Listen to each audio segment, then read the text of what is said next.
Who doesn't want to catch a big bass? And what my favorite lure is to catch a big bass is a jig. The reason I love throwing a jig is because it looks like a big bluegill or a big crawfish.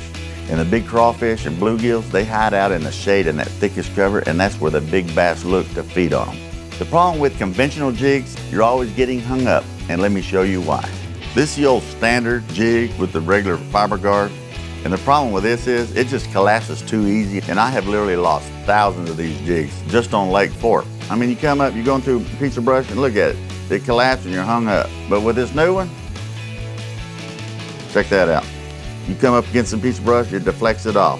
And if you want to get the biggest bass out of the thickest cover, I want you to join me in the changing of the guard.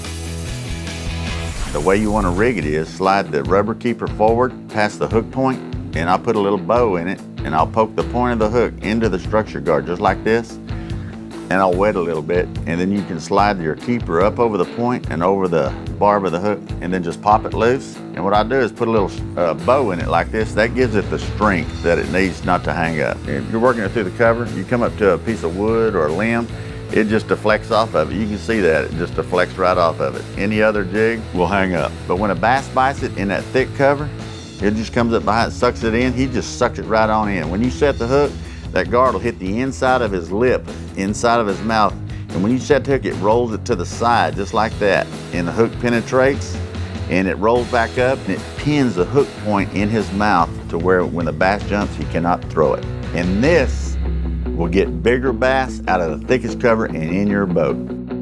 I got the best colors in the flipping, the football, and the swim jigs. And if you want to get the biggest bass out of the thickest cover, I want you to join me in the changing of the guard.